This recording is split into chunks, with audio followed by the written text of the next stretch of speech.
Good afternoon. Today I want to talk to you about transportation choices. But first I want to ask you a question. How many of you drove here today? How many of you walked, biked, or took transit? I see a few. Chances are you drove. 75% of Americans drive alone to work every day. What's interesting to me is that when I ask people this question, they often say that they choose to drive. I'm going to let you in on a little secret. It's not actually a choice, it's by design. Decades of building infrastructure only for cars has left us with cities where we have to drive everywhere, even to the grocery store across the street. I believe creating more sustainable, more equitable, more walkable cities is key to our future, and that change starts with our streets. I've spent my career working in transportation planning, but I want to tell you about the ones nearest and dearest to me and how the way we design our cities impacts them. My family goes for bike rides every weekend. We are lucky to live in a neighborhood with sidewalks. My middle daughter is a total ripper on her balance bike, much to the chagrin of her very competitive older sister. A few weeks ago on our walk, my oldest daughter raced ahead of us. As she was approaching the intersection at full speed, my heart started racing and I jogged after her. Just before I yelled, "Stop!" she came to a screeching halt, putting her arm out to slow down her younger sister, who had definitely raced after her. They waited patiently for me to catch up, and when I reached them, my oldest said, "Mom, we checked for cars and there aren't any coming." I sighed with relief. My warnings had sunk in, because I know that the most dangerous thing we do every day is use our public streets. Motor vehicle crashes are a top 10 leading cause of death for all ages 1 to 54, but the stats are particularly heartbreaking for young kids. Car accidents are the number 2 leading cause of death for children ages 5 to 9. It is the leading cause for youth 15 to 24. I want safer streets for my kids today. I want better cities for their future. In most cities, streets are our largest public space. They are one of our most important public assets. And in America, we believe we have the freedom to choose whatever we want, especially how we get around. But does this look like a space where our freedom is being maximized, our city's assets being cared for, a place we'd want our kids to play? It definitely doesn't to me. My story today is about Nashville, but it could be about nearly any American city. I want to start by comparing transportation choices between Nashville and New York. Now I know Nashville and New York are 2 very different cities, but Google Maps can help show us how different our transportation options can be. I picked 2 trips close to 2.5 miles, both on a workday morning. In Nashville, driving would take about 9 to 16 minutes with ample free parking. In New York, driving might take 10 minutes, but more likely over 30 with lots of extra time and money for parking. In Nashville, riding the bus, if it came on time, would take about 30 minutes and require 17 minutes of walking. While in New York, taking the subway would reliably take only about 15 minutes. In Nashville, walking would take about 40 minutes, but requires walking past a large car dealership, over the interstate, and across the railroad tracks. While those same 40 minutes in New York take you by the Flatiron Building, through Union Square Park, and along iconic 5th Avenue.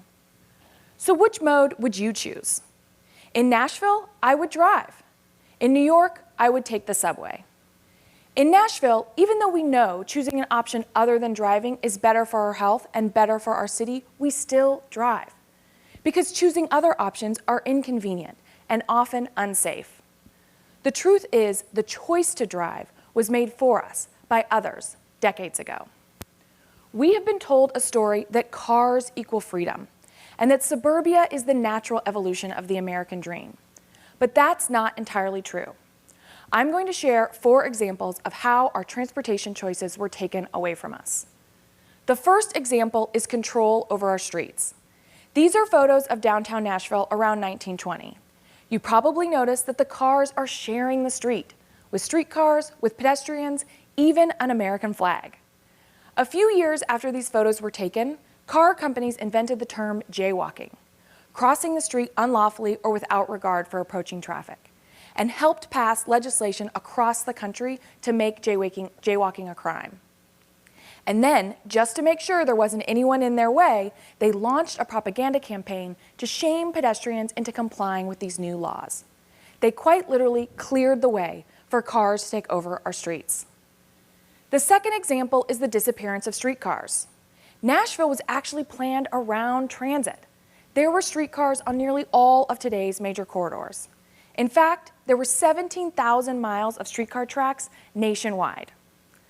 Streetcars operated in Nashville for over 50 years as private companies, but as cars started to become more prevalent, they were struggling to stay competitive.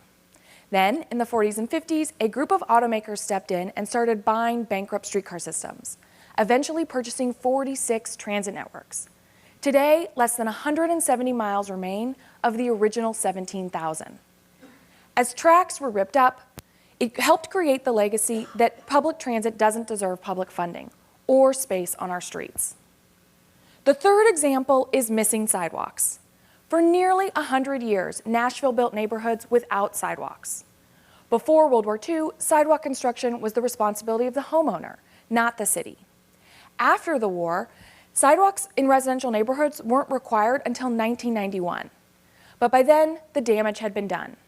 Nashville has a fraction of the sidewalks that it needs, a deficit that would cost the city over $10 billion. The fourth example is street design guidelines. Even today, our National Street Design Manual prioritizes vehicles over other modes. While safety is a stated priority, our most vulnerable road users are not being protected. This is an intersection near Vanderbilt, a K-12 school, and 2 child care centers. In September 2021, a kindergarten teacher and student were crossing in the crosswalk when they were hit by a car. The teacher heroically pushed the child out of harm's way and took the brunt of the crash herself. Fortunately, they are both doing okay. But when we advocated for change, there was concern about vehicle delay, even after an accident. We pushed to install a camera to manually count pedestrians. And while some were expecting a few hundred pedestrians, we counted over 3,200 using this intersection in 24 hours. Immediately, a 4-way stop sign was installed, a much safer intersection design.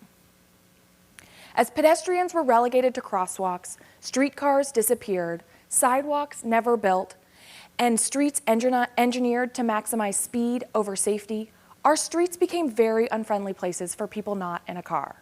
Would you let your child bike in this bike lane? I know I wouldn't. Choosing sustainable transportation options is not just about our choices today. It's about the decisions that were made in the past. Okay, now if you're anything like me, you might be feeling a little upset right about now. But this is actually good news, because if these decisions were made in the past for us, we can start making different decisions going forward. Decisions that give us real transportation independence. Take a moment to think about a city where you love to walk. What do their streets have that ours don't?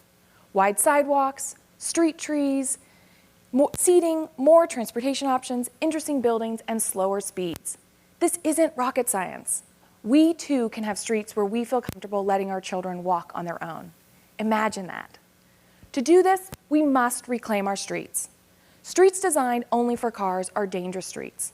We need streets for all road users.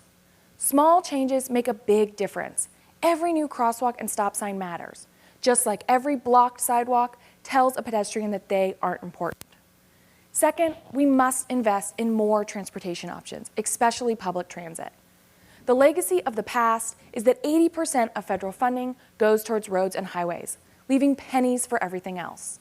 Low levels of funding means low levels of service.